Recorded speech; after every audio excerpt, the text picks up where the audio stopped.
그 신실하심을 찬양하길 원합니다. 주님은 신실하고 항상 거기 계시네. 주 사랑을 뭐라 할까.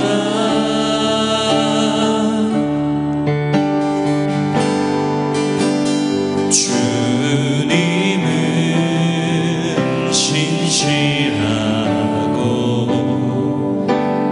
항상 거기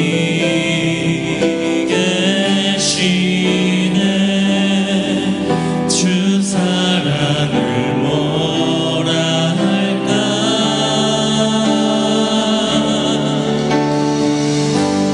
주 사랑이 내 생명보다 귀하고 주 사랑이 파도보다 더 강해요.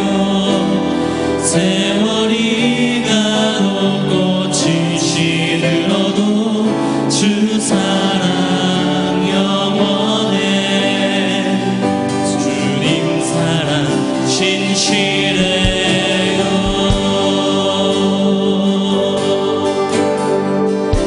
우리 다 같이 자리에 일어나 그 신실하심을 찬양하십시다. 주님께서는 항상 여러분 가운데 계십니다. 그 그리스도를 찬양하기를 소망합니다. 주님은 신실하고 항상 거기 계시네. 주 사랑을 뭐라 할까.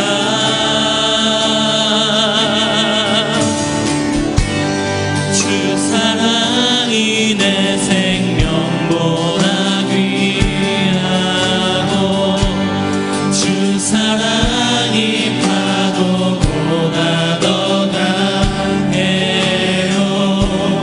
세월이 가도 꽃이 시들어도 주 사랑 영원해. 주님 사랑 주 사랑이 내 생명보다 귀하네. 주 사랑이 파도보다 더 강해요. 세월이 가도 꽃이 시들어도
마지막으로 한번 고백해 볼게요. 주 사랑이 내 생명보다 귀하고 주 사랑이 파도보다 더 강해요. 세월이 가도 꽃이 시들어도 주 사랑 영원해. 주님 사랑 진실해요. 그렇습니다. 주님의 그 신실하신 사랑을 우리가 믿습니다. 그 주님의 사랑은 그 어느 것보다 힘이 세고 강력함을 우리가 믿습니다. 사랑으로 우리에게 찾아오신 예수 그리스도, 우리의 삶이 온전히 그 주님께 드리는 삶이 되길 소망합니다. 주님의 신실하심을, 주님의 사랑하심을 아버지 우리가 노래하며 경배하길 원합니다. 주님, 우리의 마음을 인도하여 주시옵소서.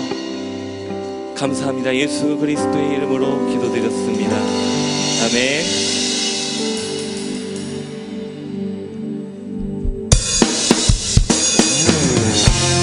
우리 앉아계신 분들 다 같이 자리에 일어나서 우리에게 베푸실 그 성령의 임재하심을 우리가 노래하며 찬양하길 원합니다.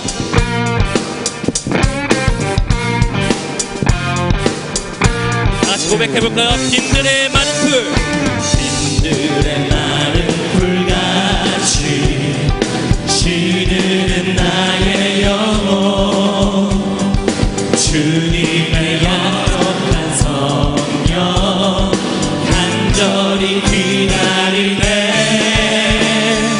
참으로 메마른 땅에 단비를 내리시는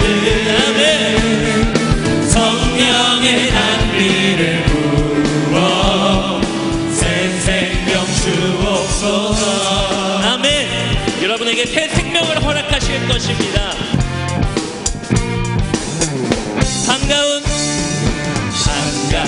빗소리 들려 산천이 춤을 추네. 봄비로 내리는 성령 내게로 주옵소서. 나무로 메마른 땅에 단비를 내리시는 성령의 단비를 부어 새 생명 주옵소서. 아멘. 주님, 우리에게 성령을 허락하여 주시옵소서. 다시 한번 믿음으로 고백합시다. 철따라 우로를 내려 조목이 무성하니 갈급한 내 심령 위에 성령을 부소서. 참으로 메마른 땅에 단비를 내리시는 성령의 단비를 부어 새 생명 주옵소서. 아멘. 가물어 메마른 우리의 마음 가운데 생명의 근원 주 예수 그리스도께서 우리에게 성령으로 임하실 것입니다. 우리 다 같이 고백할 때에 우리의 그러한 주님을 찬양하길 소망합니다. 참되신 사랑의 언약 어길 수 있사오랴. 오늘의 흡족한 은혜 주실 줄 믿습니다. 감으로 메마른 땅에 단비를 내리시는 성령의 단비를 부어 새 생명. 우리 목소리로만 고백해볼까요? 감으로 메마른 땅에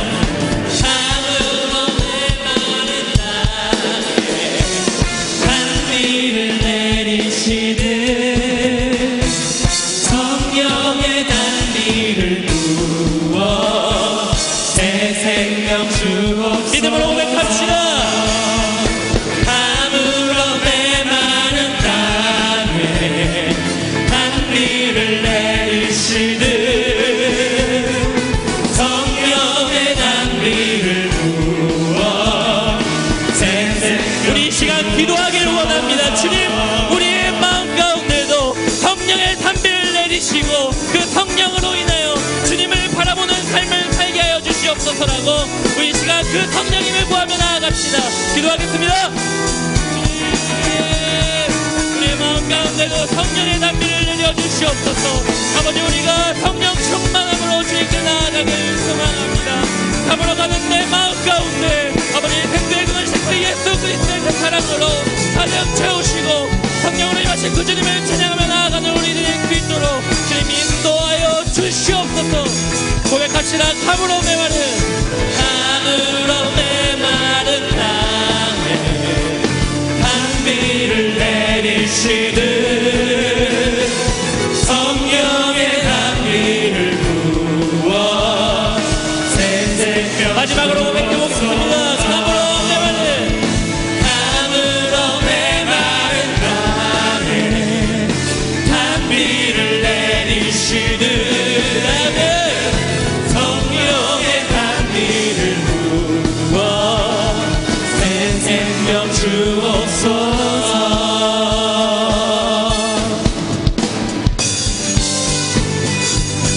우리를 위하여 이 땅 가운데 오신 예수 그리스도 그 십자가의 보혈을 우리가 노래하며 또 그 예수 그리스도를 찬양하길 소망합니다. 우리 고백해볼까요? 전능하신 주 놀라운 사랑, 전능하신 주 놀라운 사랑, 죄와 사망을 물리치셨네. 영광의 주님, 만왕의 왕 예수. 온 땅 흔드는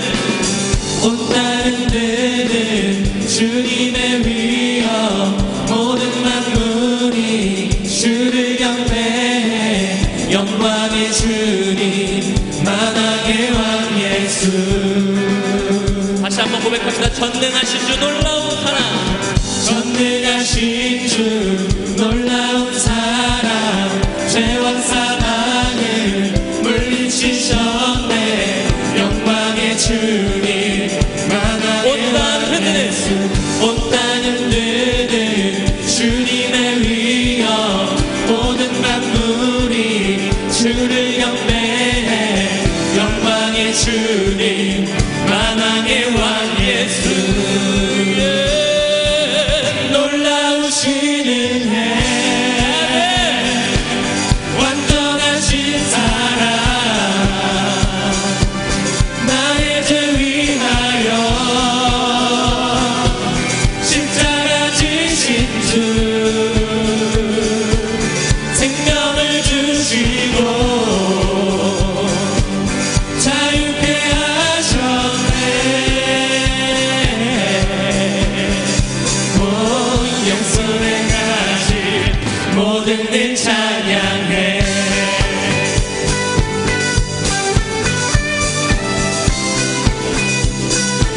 모든 문제를 다스리시는, 모든 문제를 다스리시는 고아된 우리 자녀 삼으신 영광의 주님, 만왕의 공의와 진리로, 공의와 진리로 다스리시며 태양보다 더 밝게 빛나는 영광의 주님, 만왕의 왕 예수. 놀라우신 은혜, 완전하신 사랑, 나의 죄 위하여 십자가 지신 주, 생명을 주시고 자유케 하셨네. 예수의 가신 모든 일 찬양해. 우리 그리스도를 찬양합시다. 죽임당한 그 어린 양, 승리하신 왕 그 이름 예수. 죽임당한 그 어린 양, 승리하신 왕 그 이름 예수. 죽임당한 그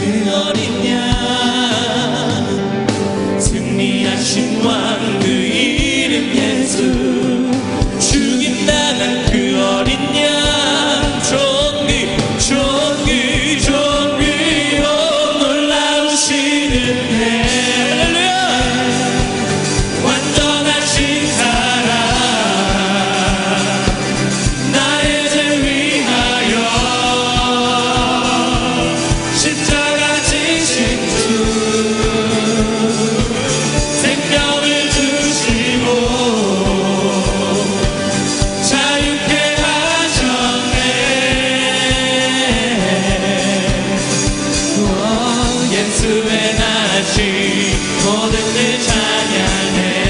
놀라우신 은혜, 놀라우신 은혜, 완전하신 사랑, 나의 죄 위하여 십자가 지신 주, 생명을 주시고 자유케 하셨네. 예수의 가신 모든 일 찬양해. 행하실 주님께 영광의 박수 올려드립시다. 주님을 찬양합니다. 나에게 생명을 허가하신 주님을 예배합니다.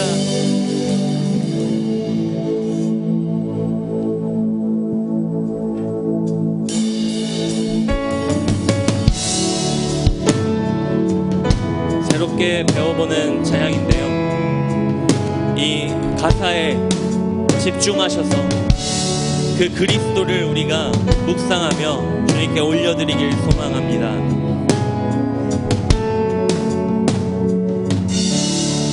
죄악 가운데 머물러 있던 나의 삶, 그리스도와 함께 십자가로 연합되었네. 그의 죽음은 우리를 살리려 함이, 그의 은혜 안에 우린 결코 정죄함 없네. 십자가 죽음으로 나의 죄도 죽었네. 부활의 영광으로 영원한 생명 얻었네. 그렇습니다. 예수 그리스도께서는 우리를 사랑하시기에 그 십자가에 못 박혀 죽으신 것입니다. 그리고 부활하셨습니다. 그 영광을 드러내셨습니다. 이 시대 가운데에도 그 영광을 우리가 드러내는 예배자가 되길 주님의 이름으로 축복합니다. 고백합시다. 죄악 가운데,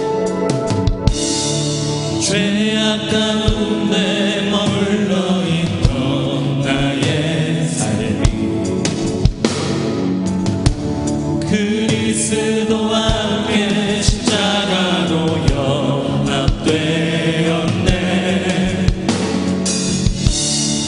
주의 죽음은 우리를 살리려 하며 그의 은혜 안에 우린 결코 정죄함 없네. 십자가 죽음으로 나의 죄도 죽었네. 부활의 영광으로 영원한 생명 십자가 죽음으로 십자가 죽음으로 나의 죄도 죽었네. 부활의 영광으로 영원한 생명. 우리 믿음으로 고백합시다. 십자가 죽음으로 십자가 죽음으로 나의 죄도 죽었네. 부활의 영광으로 영원한 생명 얻었네.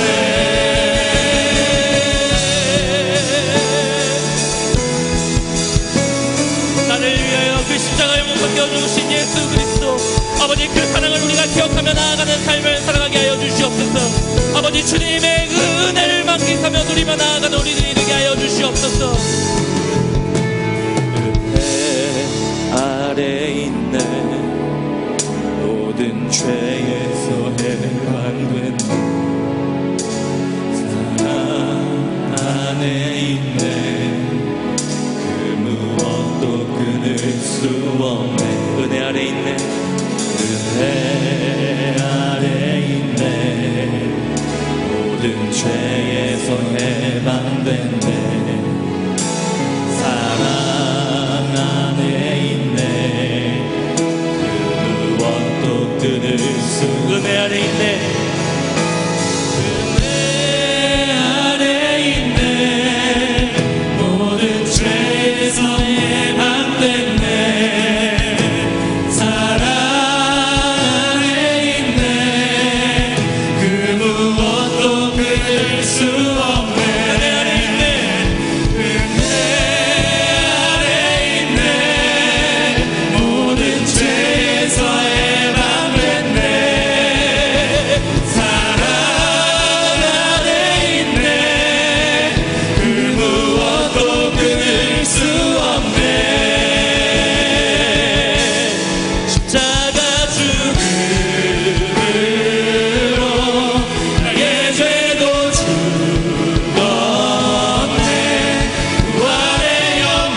고백해봅시다. 십자가 죽음으로 십자가 죽음으로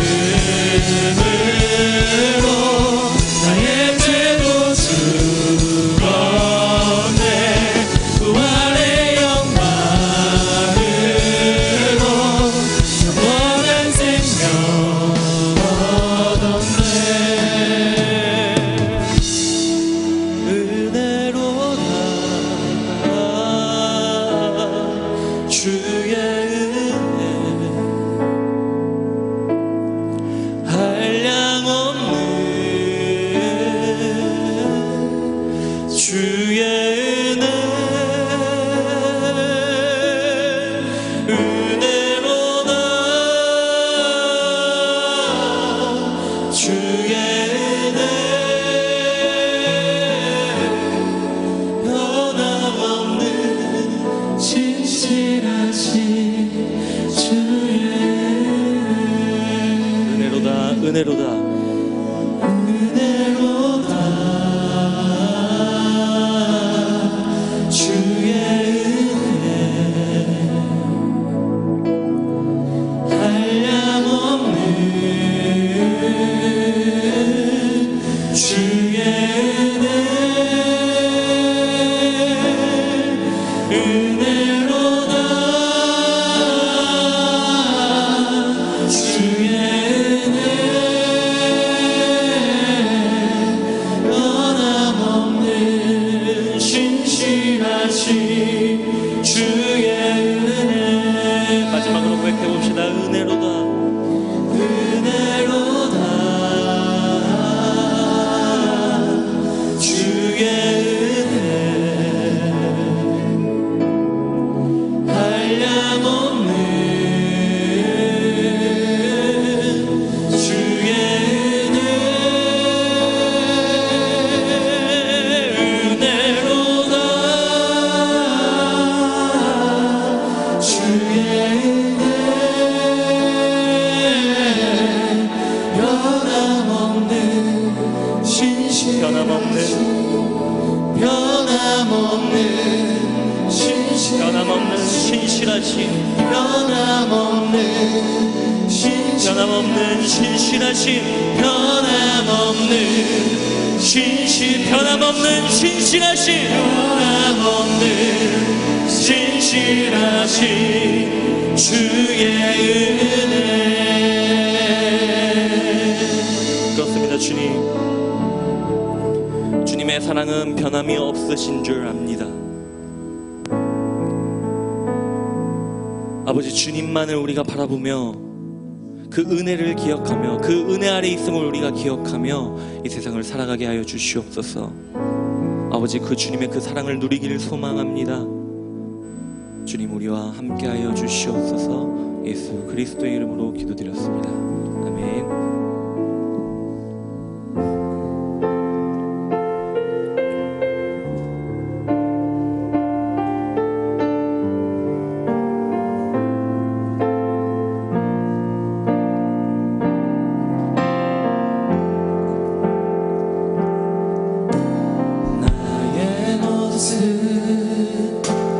나의 소유 주님 앞에 모두 드립니다. 모든 아픔 모든 기쁨 내 모든 눈물 받아주소서. 어제 일과 내일 일도 꿈과 희망 모두 드립니다. 모든 소망 모든 계획 내 손과 마음 받아주소서.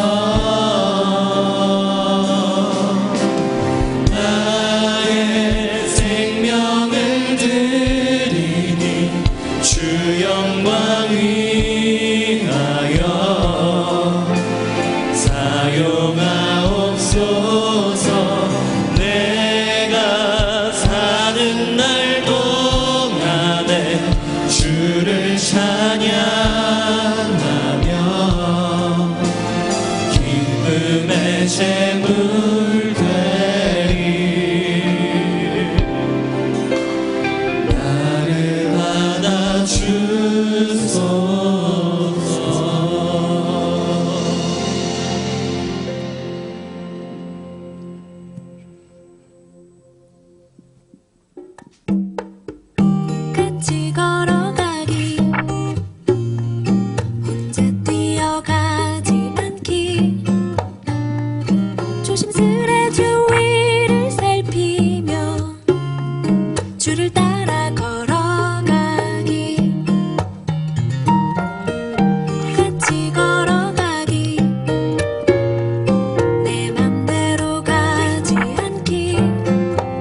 구제할 때 오른손이 하는 것을 왼손이 모르게 하여 내 구제함을 은밀하게 하라. 사랑오니 자꾸 사랑오니 하면 투기하는 자가 되지 아니하면 사랑 잘 나가지 아니하 교만하지 아니하.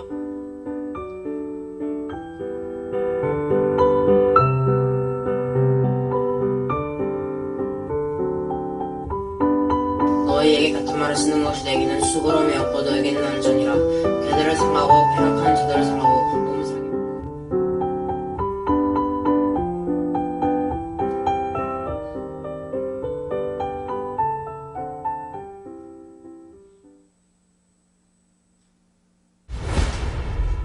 You're a very difficult person to contact, Spider-Man. This is Mr. Beck. We could have used someone like you on my world. Your world? Beck is from Earth, just not ours. The snap tore a hole in our dimension. You're saying there's a multiverse? We have a job to do, and you're coming with us. There's gotta be someone else you can use. What about Thor? Off-world. Captain Marvel? Unavailable. But I'm just a friendly neighborhood Spider-Man. Bitch, please, you've been to space. What do you want, Peter? I want to go back on my trip with the girl who I really like and tell her how I feel. MJ, I'm Spider-Man. No, of course I'm not. I mean, it's kind of obvious. You're right, you may not be ready, but this is my responsibility. Saving the world requires sacrifice. Sometimes people die. Oh my God. I just always feel like I'm putting my friends in danger. The world needs the next Iron Man. You're going to step up or not?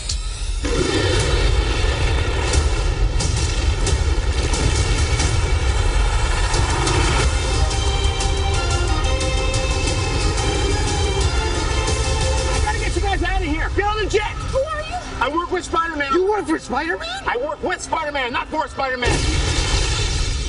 New plan.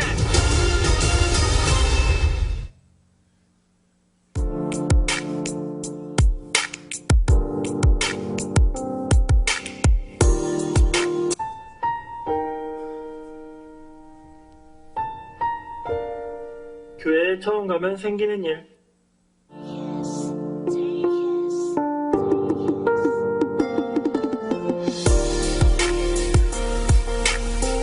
교회에 처음 가면 생기는 일. 안녕. 잘 지냈어? 교회 처음 가면 생기는 일.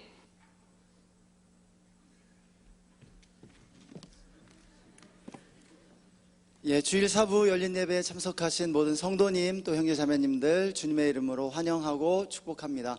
주일 사부 열린 예배는 모든 세대 또 모든 성도님들에게 열려있는 예배입니다. 우리 청년들과 함께하는 예배에 참석해 주셔서 감사합니다.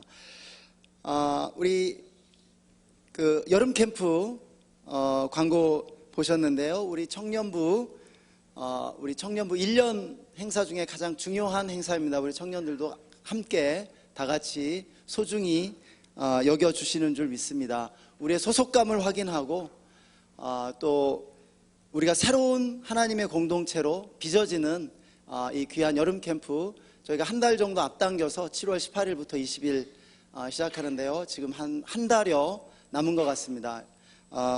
우리 얼리버드 패키지로 빨리 신청해 주시면 감사할 것 같습니다. 여름 국내 선교가 있습니다. 강원도 산불 피해 지역으로 8월 14일부터 17일까지 3박 4일 일정으로 떠나게 되는데요. 속초 대광교회로 가게 됩니다. 신청 폼 저희가 공동체별로 이렇게 나눠드렸는데 신청 폼 통해서 신청해 주시면 연락드리도록 하겠습니다. 다음 주가 홈커밍 주일입니다. 홈커밍 주일은 또 우리 주변에 교회 나오다가 안 나오시는 분들 또 새가족들 초청해서 함께 예배드리는 그런 귀한 시간입니다. 우리 청년공동체에서는 달란트 잔치와 요리 대회를 준비하고 있습니다. 그리고 사부 예배 때 다음 주 마르티스트에서 교회 처음 가면 생기는 일이라는 제목으로 또 귀한 연극 준비하고 있습니다. 많은 분들 함께 해주시면 감사하겠습니다. 예, 그리고 홈커밍 주의를 위한 연합 리더 모임이 오늘 목장 모임 마치고 오후 5시 30분에 아가페실에서 진행됩니다. 우리 리더들 참여해 주시면 감사하겠습니다. 매주 에스크워십 매주 수요일 저녁 8시에 또 인이관에서 진행되고 있습니다. 함께 오셔서 또 찬양과 기도로 하나님 깊이 만나는 귀한 시간 되시면 좋겠습니다. 새 가족들 환영합니다. 오늘 처음 오셨거나 아직 등록 안 하신 분 있다면 우리 청년 공동체 또 소속돼서 함께 신앙생활하기 원하시는 청년들 오늘 예배 마치고 오른쪽 여기 오르간 앞쪽으로 오시면 새가족 안내해 드리도록 하겠습니다. 이 시간에 함께 말씀 보겠습니다. 말씀은 마태복음 11장 28절의 말씀입니다. 마태복음 11장 28절 말씀 우리 한 목소리로 크게 읽겠습니다. 시작. 수고하고 무거운 짐진 자들아 다 내게로 오라 내가 너희를 쉬게 하리라. 아멘. 이 시간 예수님의 초청이라는 제목으로 담임 목사님 말씀 전하실 때 큰 은혜 받으시기 바랍니다. 할렐루야, 반갑습니다. 초하의 더위가 갑자기 성큼 다가와서 한여름 더위 같은데 건강에 유의하시길 바라고 옆 사람과 인사하겠습니다. 다음 주일에는 꼭 한 분씩 더 모시고 나와서 뵙자고 인사하십시오.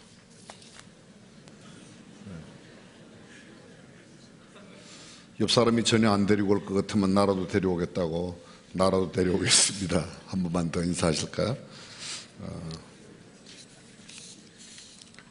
저 기둥 뒤에 특별히 앉으셔야 은혜가 되는 분들은 계속 앉아 계시고 저는 예배드릴 때 앞자리가 저는 개인적으로 좋아요. 자리를 앞자리로 조금만 당겨 주실 수 있으면 더 좋은데 2층에는 좀 덥죠? 괜찮아요? 네, 감사합니다. 예배 시간에 앞자리에 앉는 것이 대충 좋아요. 그냥 참고해 주시길 바라거든. 또 요새는 앞으로 와서 앉으라고 강제하면 그래 알았다 다른 데 갈게 이래서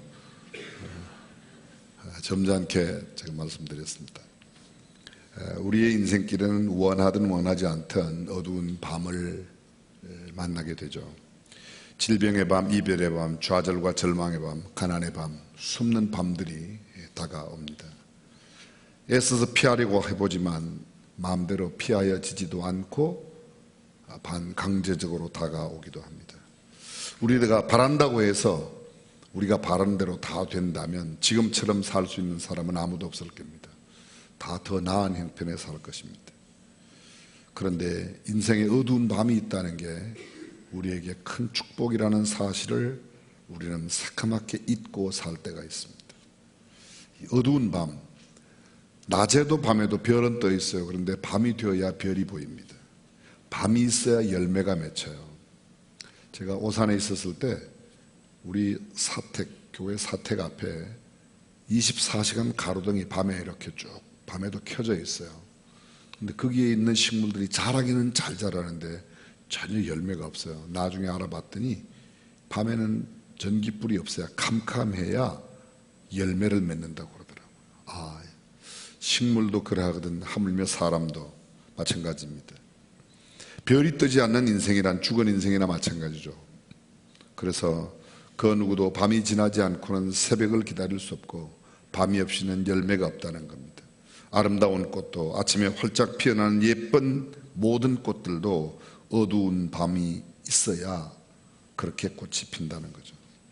사람의 눈을 자세히 보면 사람의 눈은 크게 여러 가지 전문적으로 나누겠지만 일반적으로 흰 자위와 검은 자위가 있습니다.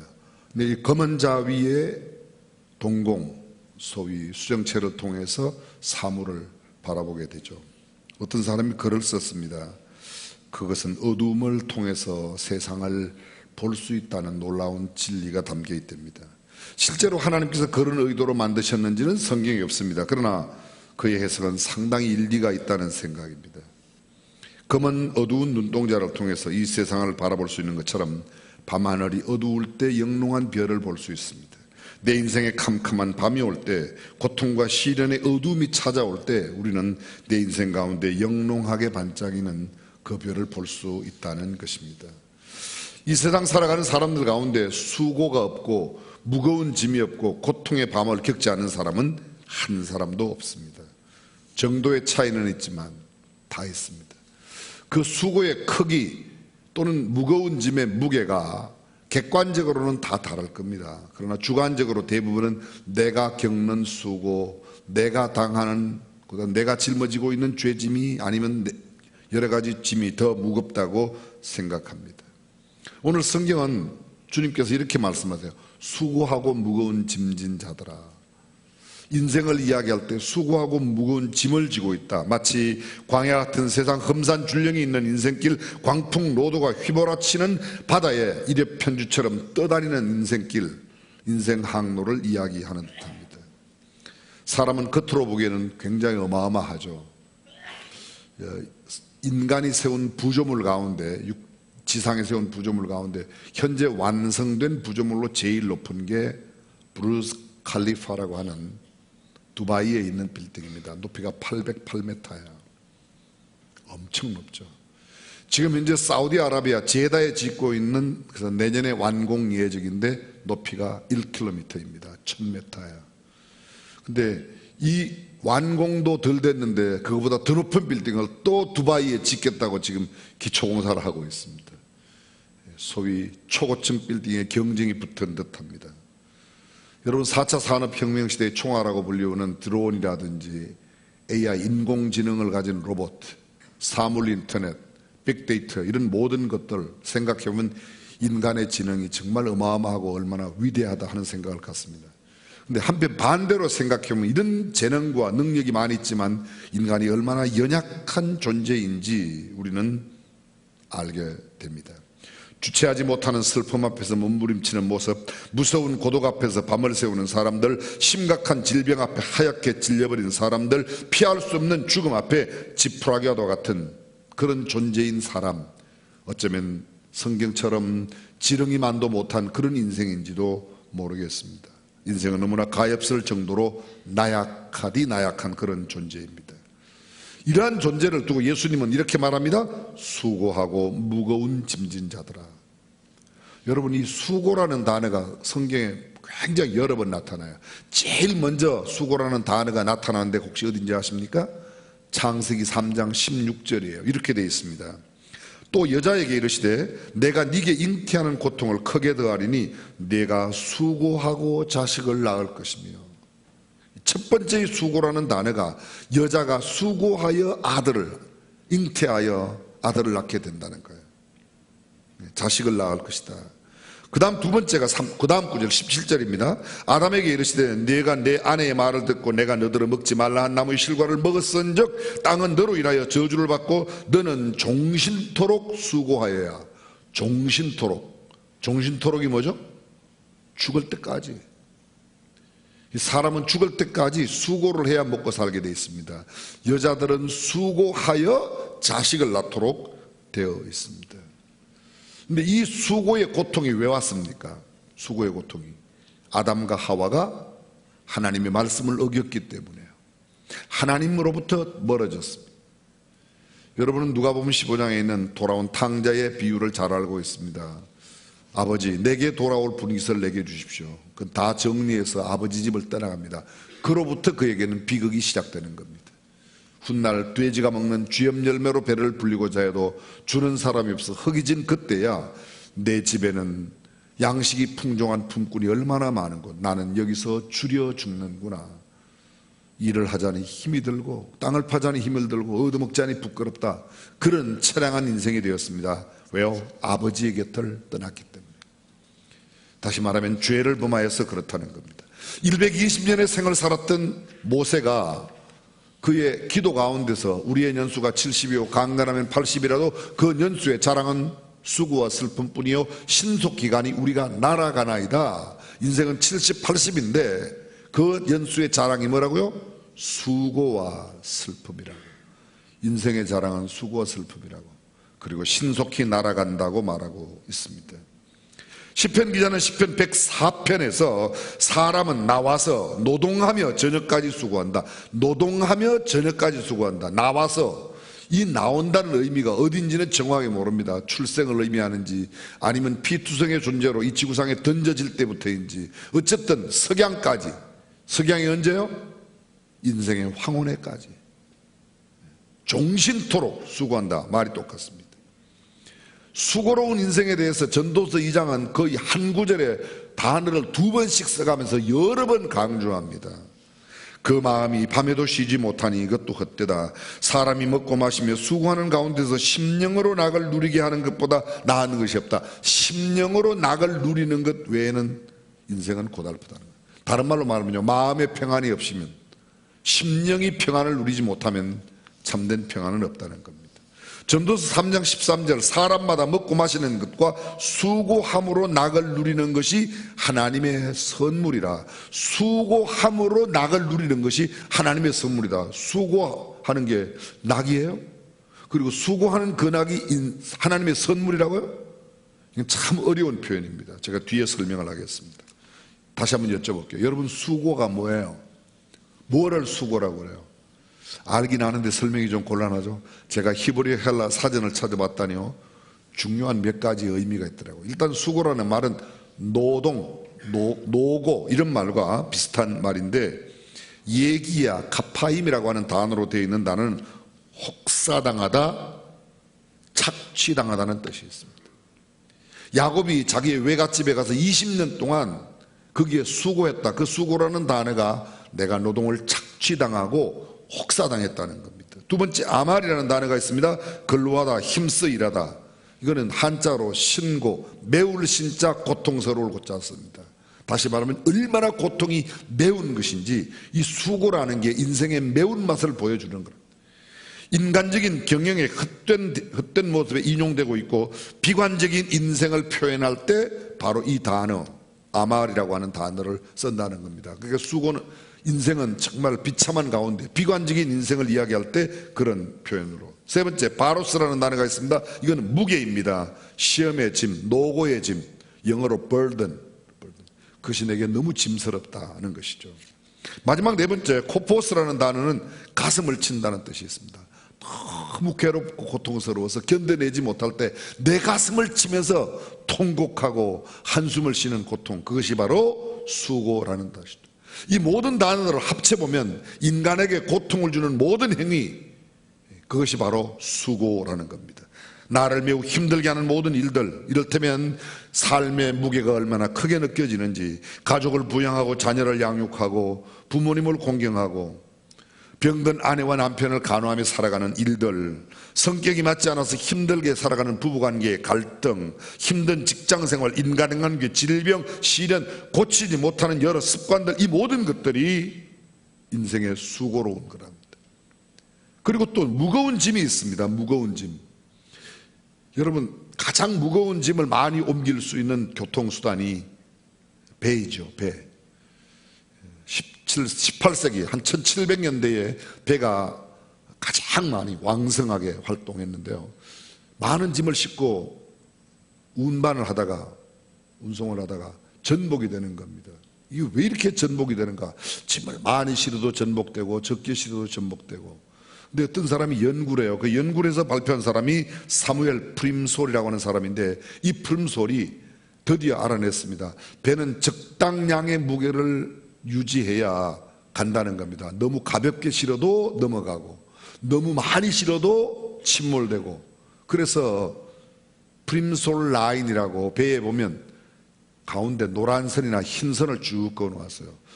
짐을 실을 때 그 선이 수면에 닿을까 말까 할 때 거기까지, 그게 물속으로 들어가면 침몰 가능성이 높고 떠 있으면 넘어질 전복의 가능성이 높고, 그게 프림솔 라인, 소위 적재 한계선이라 그렇게 표현하는 겁니다. 짐을 실을 때, 여러분 아마 우리 세월호 이야기 들었을 때 평형수 이야기 많이 들었습니다. 이게 가벼운, 부피는 큰데 무게가 나가지 않는 것을 실으면 밑에다가 물을 채워서 배가 이 적재선까지, 적재 한계선까지 잠기도록 물을 채우죠. 무거운 쇠를 씌우면 배 안에 있던 물을 다 끄집어내고 그것을 양이 작아도 그렇게 고기만큼만 담기도록 한다는 겁니다. 이게 무슨 말인가? 소위 짐을 실었을 때의 상황. 인생도 마찬가지입니다. 너무 무거운 짐을 지고 가면 침몰합니다. 너무 짐이 없어도 넘어지기 쉽습니다. 그래서 사람마다 자신의 짐을 내려놓고 쉬기를 원하지만 다 벗는다고, 내가 무거운 짐, 수고로운 고통을 다 벗어낸다고 인생이 행복해지는 건 아니라는 겁니다. 진짜 주님을 만나 참다운 그 안식과 쉼을 얻기 전에는 언제나 적당량의 무게가 있는, 고통이 있는 일이 필요하다는 거죠. 사람들에게 다가오는 가장 큰 짐이 뭔가 하면 율법의 짐이라는 겁니다. 율법. 여러분, 율법은 뭐죠? 딱 두 가지로 정리할 수 있어요. 하라, 하지 말라. 우상 만들지 말라. 나 외에 다른 신을 두지 마라. 안식일을 기억하여 거룩히 지키고 엿새 동안 일해라. 하라와 하지 말라는 겁니다. 하라는 걸 하지 않으면 죄예요. 하지 말라는 걸 하면 죄예요. 하라는 게 248가지입니다. 하지 말라는 게 365가지예요. 두 가지 합하면 613가지가 율법입니다. 끊임없이 이것을 다 지킬 수 있는 사람이 한 명도 없습니다. 갈라디아서 2장 16절에 보게 되면 우리가 율법의 행위로는 의롭다함을 받을 육체가 없다고 이야기하고 있습니다. 다시 말하면 끊임없는 이 율법의, 양을 한 마리 키우면서 그래, 이 양을 새끼를 낳아서 그 첫 새끼를 딱 낳았더니 아론이 찾아옵니다. 모든 첫 새끼는 내 거라는 거예요. 누가요? 율법이. 아론이 찾아왔다는 말은 율법이 왔다는 겁니다. 그 양이 점점 자라서 털을 깎았어요. 이 털을 팔아가지고 내가 살림에 보태야지 그랬더니 모든 양들의 첫 털은 하나님의 것이다. 또 드리라는 거예요. 끊임없이 율법의 요구가 있습니다. 율법에. 양을 잡았더니 고기를 팔려고 했더니 그 고기 가운데 이 부위는 내 거다. 하나님이 다 알려는 거예요. 또 이게 전부 다 율법에. 그 율법을 다 지킬 수 있는 사람이 아무도 없다는 겁니다. 아무도 다. 모두가 다 마찬가지입니다. 시편 38편 4절에 보게 되면 내 죄악이 내 머리에 넘쳐서 무거운 짐 같으니 내가 감당할 수 없나이다. 법 앞에 서면, 교회에서 설교할 때는 양복 입고 멀쩡하지만 되돌아봐 주님 앞에 가보면 나만큼 죄인이 없다. 남들 보기에는 장로님, 권사님, 집사님 다 괜찮은데 막 양복 입고 있는데 보면 주님 앞에 가보면 우리 모두가 다 한결같은 죄인이라는 것이죠. 이런 죄뿐만 아니라, 이런 짓뿐만 아니라 세속에 타락의 짐이 있습니다. 인간은 타락에서 부패하게 되어 있습니다. 겉보기와는 전혀 다른 윤리와 도덕적인 면에 피폐해진 모습, 그런 죄짐이 얼마나 많은지 모릅니다. 또 질병의 짐도 있습니다. 육체가 병 걸려서 고통스럽게 고통을 당하고 있는 사람, 오늘도 우리 휠체어에 집사님이 계신데 마찬가지죠. 그런 어려움이 오는 겁니다. 마음의 고통이 있어요. 육체는 건강한데 늘 염려와 근심과 걱정 가운데 살아가는 사람들이 있습니다. 이런 심심. 어떤 사람에게는 경제적인 짐이 있습니다. 다시 말하면 생활고의 짐이에요. 근데 몸도 약하고 생활고도 이건 거의 같이 함께 따라갑니다. 건강도 안 좋고 돈도 없고. 인간관계의 짐, 한 걸음 더 나가면 죽음과 허무의 짐이 우리를 얼마나 엄습하는지. 사람이 그렇게 말하죠. 어차피 죽을 건데 그냥 빨리 죽어버리자. 자살하는 사람도 생기게 마련입니다. 이것이 인생입니다. 수고와 무거운 짐, 인생을 대변하는 가장 중요한 광야 같은 인생, 험난한 인생, 정말 험산줄령이 있는 그런 인생을 살아가는 인생의 가장 대표적인 단어가 있다면 수고와 무거운 짐입니다. 근데 여러분, 이 수고와 무거운 짐이라는 단어가 기록된 이 부분에 가만히 주의 깊게 헬라 원어를 보았더니요, 이게 좀 달라요. 수고한다는 말은 능동태로 되어 있어요. 액티브. 내가 직접 나가서 하는 거예요. 그 다음에 무거운 짐이라는 것은 수동태로, 패시브, 수동태. 나의 의지와 상관없이 내게 주어진 환경, 내게 주어진 율법, 내게 주어진 여러 가지 일들이 나를 옥죄어 나를 힘들게 만드는 게 무거운 짐이에요. 무거운 짐이에요. 내 의지와 상관이 없는 겁니다. 쉬운 예를 하나 들어보면요, 나는 자식이기 때문에 내가 자식이 되고 싶어 된 게 아니에요. 근데 자식으로 태어나면서 자식이 마땅히 져야 하는 짐이 있습니다. 아빠가 되면, 엄마가 됨에 따라서 자동으로 따라오는 여러 가지 짐들이 있다는 겁니다. 이건 나의 의지와 상관없이 이루어지는 겁니다. 근데 앞에 있는 수고는 내가 행함으로 있는 겁니다. 자, 이러한 인생들에게 외부적인 힘으로든 내적이든 수고와 무거운 짐 가운데 있는 사람들은 모두가 다 쉼을 원하는 겁니다. 그 쉼을 누가 줄 수 있어요? 오늘 성경은 이렇게 말합니다. 예수께서 말씀하세요. 수고하고 무거운 짐진 자들아 다 내게로 오라. 이건 정말 놀라운 일입니다. 기독교는 초청의 복음이에요. 다른 세상의 모든 종교들은 구도의 종교입니다. 본인들이 열심히 살고 고행하고 도를 닦고 내가 어떻게든지 자선 사업을 하고 많은 일을 해야 덕을 쌓아야지 내가 경지에 간다고, 열반에 간다고 이야기합니다. 그런데 복음은 그렇지 않습니다. 주님이 오셔서 주님의 부르심에 응답만 하면, 주님의 부르심에 누구든지 문을 열기만 하면 내가 그에게로 들어가 그로 더불어 먹고 그는 나로 더불어 먹는다. 그리고 그에게 뭐라고요? 성경은 쉼을 주시겠다고 그렇게 이야기하고 있는 것입니다. 기독교는 초층의 복음이 있습니다. 이 수고하고 무거운 짐, 그런 짐진 사람이 다 내게로 오라. 잘 보십시오. 조건이 없어요. 조건이 없어요. 조건이 없어요. 아무런 조건이 없습니다. 나이가 되어야 된다, 학위를 얻어야 된다, 잘생겨야 된다, 키가 커야 된다, 몸무게가 어린이여야 된다, 어른, 이런 조건이 아무것도 없습니다. 공부를 많이 하고는 아니에요. 제가 엊그저께요, 우연히 텔레비전을 잠깐, 전 텔레비전 잘 못 보는데 보는데 깜짝 놀랐어요. 텔레비전에 이런 프로그램이 나왔어요. 어떤 환자가 병원에 갔어요. 의사가 진단하더니 혈압이 너무 높다고, 이렇게 높이 혈압이 병원에 오면 어떡하냐고, 빨리 집에 가서 혈압을 좀 낮춰가지고 병원에 오라는 거예요. 무슨 소리인지 지금 못 알아들었어요? 아니 혈압이 높아서 병원에 왔는데 의사가 이렇게 높은 혈압을 갖고 병원에 못 오면 빨리 집에 가서 병원에 혈압을 좀 낮춰갖고 오라는 거예요. 요새 학교 가면요, 선생님들이 그랬는데요, 너는 이거 학원에서 안 배워왔니? 학원에 가서 좀 배워갖고 학교 와. 학교에 배우러 갔는데 학원에서 학교 뭐 하러 갑니까 그러면? 지금 이게 세상이에요. 세상이에요. 참 이상한 세상이 되었어요. 여러분 생각해보세요. 늘 만나던 친구가 야 시장에서 국수나 한 그릇 먹자. 보통 입고 나가면 돼요. 그냥 발가벗고만 안 나가면 돼요. 그죠? 근데 미국의 백악관에서 오라는 거예요. 무슨 리셉션을 한다, UN 대표를 모으고 각국의 대표를 모으는데 초청받으면 어떻게 가야죠? 몸빼바지 입고 슬리퍼 끌고 가면 되죠. 격이 있어요.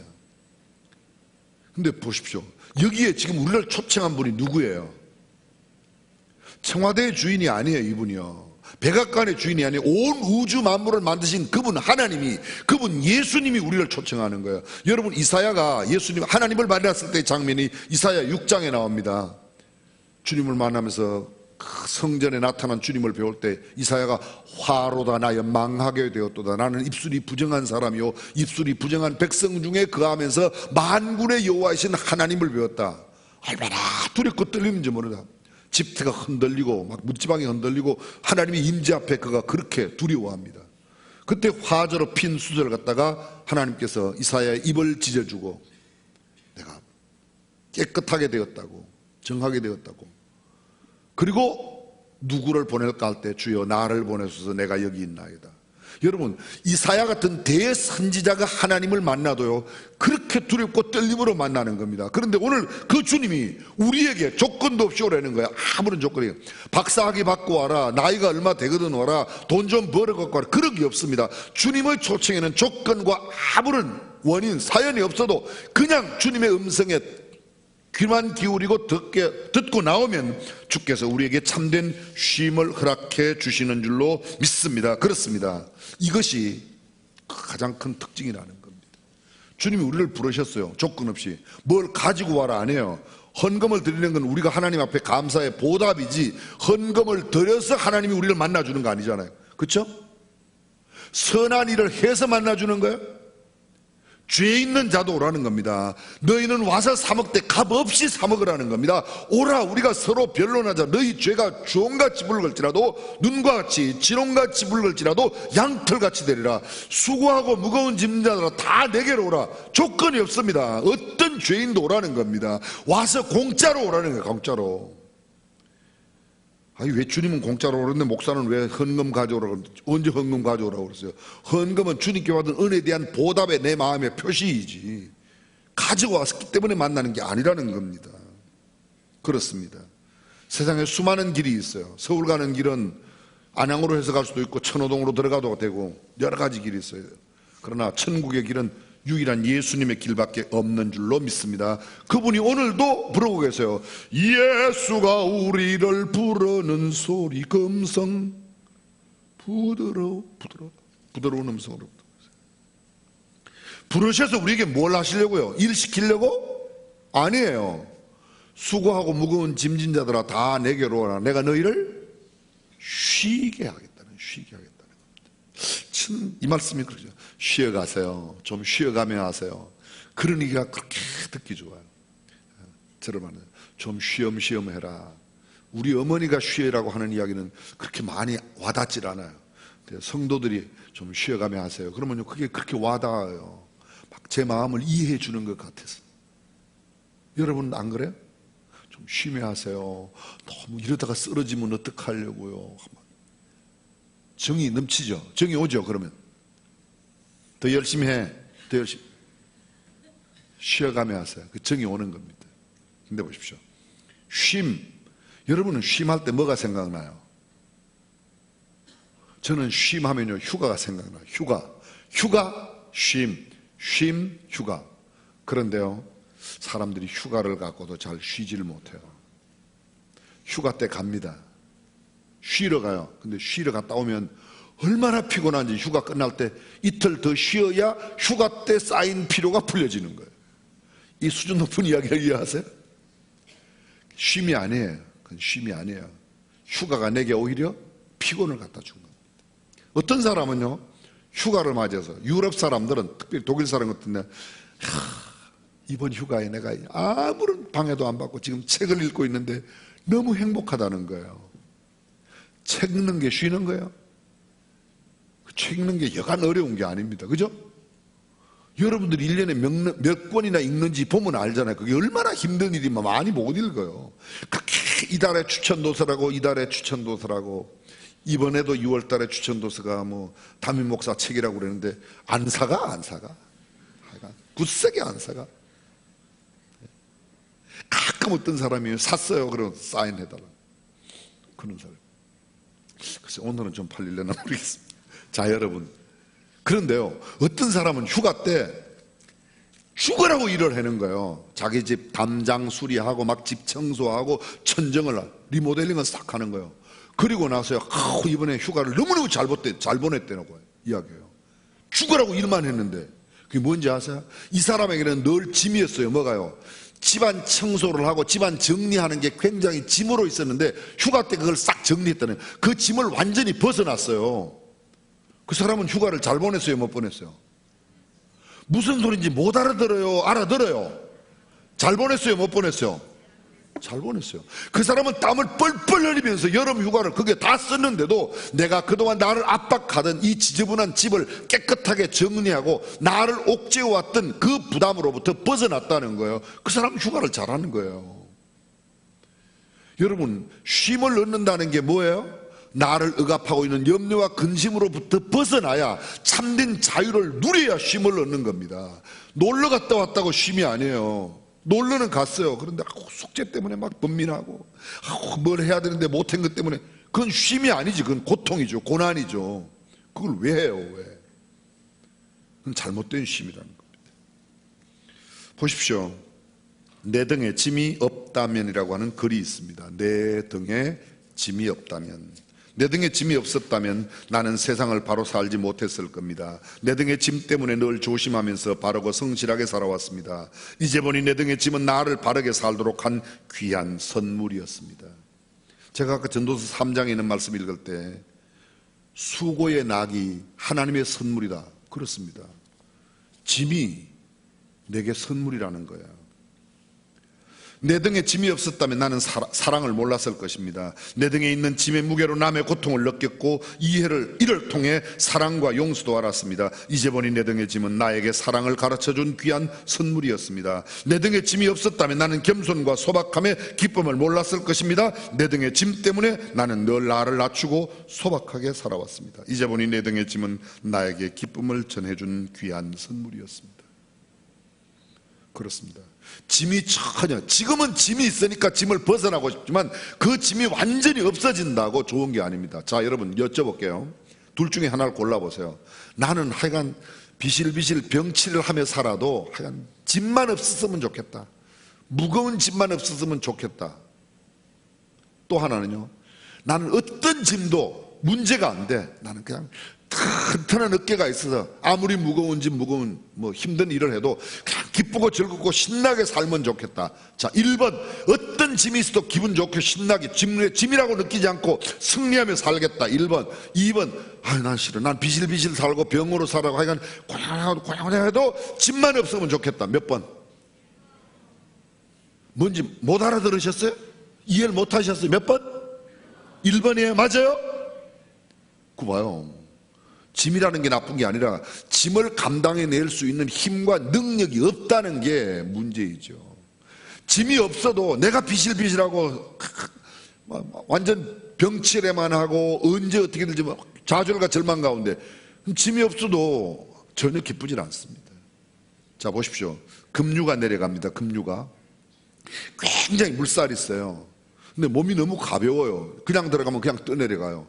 그런 사람들은요, 떠내리 가지 않을 만큼의 무게 있는 것을 들고 들어가면 물에 안 떠내려가고 건너갈 수 있어요. 수준 높은 이야기를 이해하시죠? 너무 많이 들면 감당하기도 어려울 만큼 들고 물에 들어가면 조금만 물이 세도 그냥 넘어집니다. 너무 많아도 견디지 못해도 넘어지는 거예요. 너무 하루도 없이 그냥 들어가서 가벼워서 넘어집니다. 적정량의 짐을 가지고 있는 게 결코 나쁘지 않다는 거예요. 그래서 그 내 등에 있는 짐 때문에 내가 사랑을 배우게 되고 하나님이 내게 주신 선물이라는 겁니다. 약간의 텐션은요, 내 삶에 도움이 돼요. 북극에서 잡은 청어를 런던까지 가지고 오는 데는 중간에 다 죽습니다. 근데 그걸 살리는 법이 있어요. 청어를 착득 수족관에 넣어놓고 거기다가 상어 한 마리만 넣어놓으면 상어가 거기 오는 동안에 청어 몇 마리밖에 못 잡아먹어요. 근데 상어가 돌아다니니까 청어들이 살려고 막 애를 쓰는 거예요. 그래서 살아온다는 거 있지 않습니까? 많이 들어봤죠? 짐이 꼭 나쁜 건 아니라는 겁니다. 수고하고 무거운 짐진 자들아 다 내게로 오라. 내가 너희를 쉬게 하리라. 그렇습니다. 누구든지 그렇습니다. 누구든지 어떤 짐을 조건 없이 오는 겁니다. 우리가 보세요. 주께서 이렇게 말씀하지 않았어요? 누구든지 내게 오면 내가 너의 짐을 대신 져줄게. 성경 그렇게 말하지 않았어요? 우리는 흔히 그래요. 주님, 내 모든 짐을 주께 다 맡기면 주께서 내 짐을 다 대신 져주신다. 천만에. 그건 성경 아니에요. 성경 아니에요. 언제 그랬어요? 누구든지 나를 따라오려거든 자기 십자가를 지고 나를 져줘. 누구든지 나를 따라오면 내가 네 십자가를 대신 져줄게. 주님이 그랬어요? 네 십자가를 지고 따라오라고 그랬어요. 자기 십자가를 지고 따라오라고. 여러분 성경에는 다르게 나왔어요? 그렇게 나왔잖아요. 갈라디아서 6장 5절에 보게 되면 이렇게 되어 있어요. 각각 자기의 짐을 지고. 자, 보십시오. 저는요, 저희 아이들의 아빠예요. 제가 그 아빠로서의 짐이 있습니다. 내가 주님 앞에 나왔다고 아빠로서의 짐이 벗어나는 게 아니에요. 나는 여전히 아빠 노릇해야 돼요. 제 안에 제가 남편이에요. 남편으로서의 짐이 있어요. 아내에게 해야 되는 여러 가지 짐이 있어요. 주님 앞에 나오면 너 이제 됐어. 너 이제 남편 하지만 내가 너 김춘자 남편 내가 대신해 줄게. 주님이 그렇게 말씀하지 않았어요. 나는 여전히 김춘자 남편이에요. 김춘자 남편의 직무는 내가 갖는 거예요. 근데 옛날에 힘들고 어려웠는데 주님을 만나고 나니까 내 아내의 남편으로서의 일이 신나고 기뻐. 내 아이의 아빠 된 것이 즐겁고 그게 짐이 안 돼. 더 이상 짐이 아니라 나에게 뭐예요? 기쁨과 즐거움과 보람을 준다는 거예요. 성경 보세요. 자기 십자가를 지고 너희가 고통스러운 십자가 있나? 내게 오면 내가 대신 져줄게. 성경 그렇게 말 안 했어요. 말 안 했어요. 각각 자기 짐을 지고 우리 짐. 근데 뭐예요? 쉼을 얻는 거죠. 쉼을. 우리가 조금 전에 이야기했잖아요. 죽으라고 휴가 때 일했는데 그 휴가에 일한 것이 뭐예요? 내 마음에 무거웠던 그 짐을 풀어내는 기회였단 말이죠. 그래서 빌립보서는 말합니다. 아무것도 염려하지 말고 다만 모든 일에 기도와 간구로 너희 구할 것을 감사함으로 하나님께 아뢰라. 그리하면 모든 지각에 때는 하나님의 평강이 그리스도 예수 안에서 너희 마음과 생각을 지키시리라. 무엇을 지켜요? 마음과 생각을. 교회의 직분 자체를 하나님이 야 너 김집사 너 이제 집사하지 마라. 내가 네 대신 집사해 줄게. 그게 아니에요. 집사직 자체가 기쁘고 즐거워지는 겁니다. 이게 짐이 되면 어떻게 돼요? 짐이 되면 11월 달쯤이나 12월 초에 목사님을 찾아가죠. 목사님, 전 내년에는 집사 못하겠는데요. 이렇게 나오는 거예요, 이게. 알아들으세요? 그런데 그렇게 힘들고 어렵던 짐이 이제는 집사, 내가 일을 할 수 있어. 교회에서 일을 감당한다고, 찬양들 한다고, 주일학교 교사를 한다고, 마을 목장을 리드하는 내가 소그룹 리더가 됐다고. 하나님 너무 감사해요. 신나요. 막 이렇게 하는 거예요. 그게 힘들다는 건 뭐예요? 그 직 자체가 내가 감당할 수 있는 어깨가 없다는 거지. 건강이 없다는 겁니다. 영적인 풍요로움이 없다는 겁니다. 여러분, 닉 부이치치 아실 거예요. 우리 교회 10몇 년 전에, 벌써 한 14년 전에 다녀갔어요. 닉 부이치치 두 팔이 없어요. 여러분 보십시오. 저 두 다리도 없어요. 옆구리 쪽에 하체가 없는 요렇게 옆구리 쪽에 그저 발이라고 달렸는데 엄지손가락만한 발 요거 달렸어요. 근데 그거 갖고 드럼도 쳐요. 그거 갖고요 수영도 하고 그거 갖고 골프도 치고. 세상에 어떻게 그럴 수가 있죠? 제 방에 가면 제가 닉하고 함께 찍은 사진이 있어요. 우리 교회 왔을 때. 저는 닉 만나고 정말 놀랐어요. 궁금해 죽겠어요. 어떻게 이걸 갖고 수영을 하지? 이 몸을 갖고. 그냥 쓰러지고 넘어지는 넘어졌다가 일어나는 것만 해도 얼마나 많은 훈련을 했는지 모른대요. 처음 엄마 뱃속에서 태어났을 때 엄마가 얘 보기도 싫다고 내보냈대요. 4개월 동안 엄마가 만나주지 않은 거예요. 갓난아이가 4개월 동안 엄마를 못 만난다. 이건 거의 죽는 거예요. 근데 남편이 계속 설득을 하는 겁니다. 4개월 만났어요. 그래도 온갖 왕따, 비난, 욕들이 얼마나 많은지 견디기가 어려워요. 그래서 닉이 3번이나 자살을 시도합니다. 근데 시도할 때마다 자살은 다 실패했어요. 어떤 날 예수님을 만나게 돼요. 그 인생 가운데 주님을 만나요. 정말 인생의 그 큰 무거운 짐을 주님 앞에 다 맡기고 이런 생각이 드는 겁니다. 그래, 나는 팔도 없고 두 팔도 다 없고 두 다리도 다 없지만 두 팔 두 다리가 없어도 즐겁고 유쾌하게 살아가는 모습을 내 삶을 통하여 보여주리라. 그래서 사람 바뀝니다. 여기 왔을 때도 하나도 얼굴이 구겨짐이 없어요. 전 세계에 다니며 희망이 있다고 살만하다고 그렇게 이야기하고 있는 겁니다. 두 팔과 두 다리를 갖고도 맨날 징징거리고 못 살겠다고, 왜 이렇게 인생이 고달프냐고, 힘드냐고, 너무 수고롭다고, 이 짐이 너무 나를 옥죄온다고 그렇게 말하는데 닉은 그렇게 말하지 않습니다. 왜요? 그의 마음에 자유가 있기 때문에, 그의 마음에 참된 쉼이, 하나님이 주신 평안이 있기 때문입니다. 닉은 결혼까지 했습니다. 지금 두 아이의 아빠예요. 얼마나 놀라워요. 닉보다 더한 사람 있나요? 그렇습니다. 우리가 예수 믿는다고 아버지라는 짐이, 어머니라고 하는 짐이, 자녀라고 하는 짐이, 직장 생활이라고 하는 짐이, 일이라고 하는 짐이 벗어지는 건 아니에요. 그대로 직장 다닙니다. 그런데 직장에 다닐 때의 마음가짐이 주님에게 오기 전까지와 전혀 다르다는 거죠. 월남전이 끝나갈 무렵 전쟁에 참전했던 아들이 귀국을 눈앞에 두고 캘리포니아에 있는 어머니에게 전화를 걸었습니다. 어머니는 너무도 반가워서 얼마나 막 울먹이면서 근데 아들의 아주 묵직한 음성이 들립니다. 엄마, 내 옆에 근데 친구가 전쟁에서 두 다리를 잃어버리고 한 팔을 잃어버리고 한 눈을 잃어버린 친구가 있는데 이 친구가 갈 데가 없어. 이 친구를 우리 집에 좀 데리고 가서 살아야 될 것 같아. 나와 함께 그냥 계속해서 살 수 있도록 그렇게 했으면 좋겠다. 그때 엄마가 얘기합니다. 야, 며칠은 모르지만 혹은 또 몇 달은 모르지만 어떻게 그 친구가 평생을 같이 살 수 있겠니? 어렵지 않겠니? 아들은 무거운 전화를 내려놓습니다. 며칠이 지났습니다. 엄마는 지금 아들을 만나는 꿈에 한참 부풀어 있습니다. 근데 이 엄마에게 급전 전보가 하나 들어왔어요. 딱 보니까요, 아들이 호텔 옥상에서 떨어져서, 얘는 앞으로 목사 시켜야지 돼요. 훌륭한 목사가 될 것 같아요. 벌써 어려서부터 저렇게 활동적인 전도사 활동을 앞에서 하고 있으니까.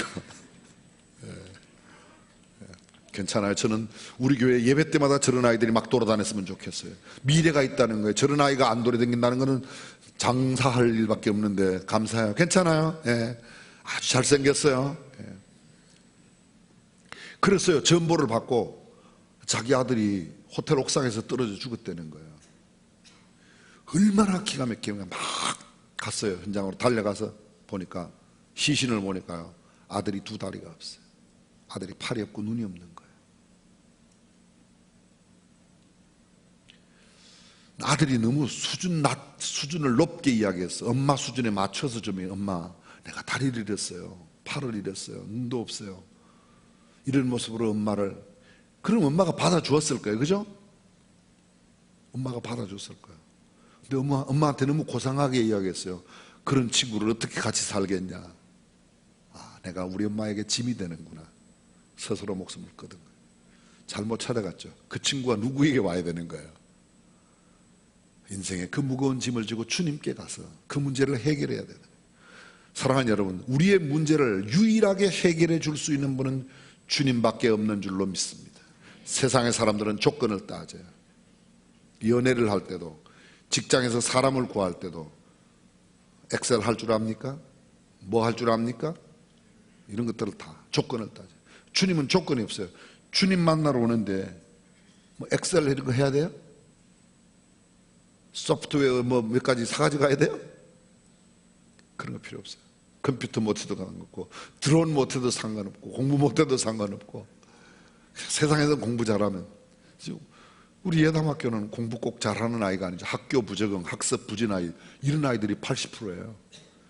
그 아이들 엄마는 다 자기 아들은 그게 아닌 줄 알아요. 근데 80%는 그런 아들이에요. 그런 아들. 한두 명만 우리 애가 문제 있다고 생각해요. 걔는 여전히 지금도 문제 있어요.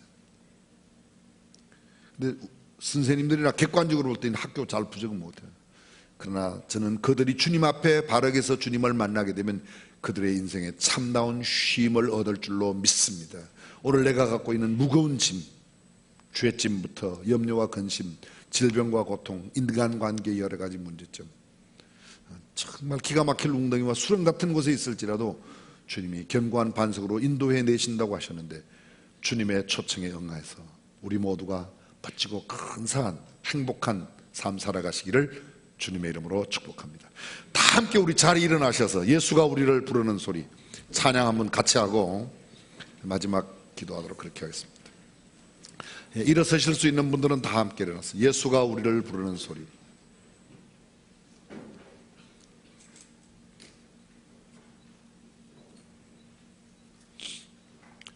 화면에 가사를 좀 주시면 좋겠어요.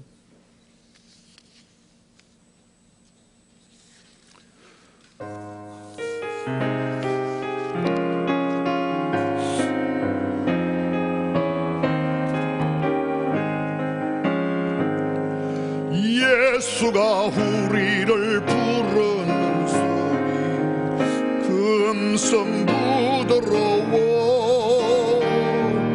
문 앞에 나와서 사면을 거네 우리를 기다리네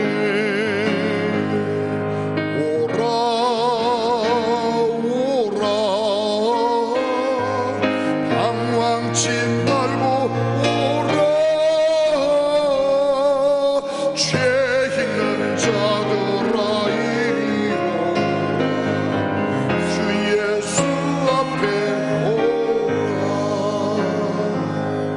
전능하신 우리 하나님, 오늘도 부드럽게 초청하시는 주님의 음성을 듣고 억만 죄 가운데 있다 할지라도, 무거운 죄짐이 나를 억누르는 가운데 있다 할지라도, 좌절과 절망의 고통, 수고의 손길 가운데 있다 할지라도 이 모든 것을 바라보지 말고 주님만 바라보고 주님의 음성에 귀 기울이며 주님께 나오는 우리가 되게 하여 주옵소서. 다음 주일 홈카밍 주일로 지킵니다. 그동안 예배를 다녀갔지만 교회 나오지 않는 친구들이 있습니다.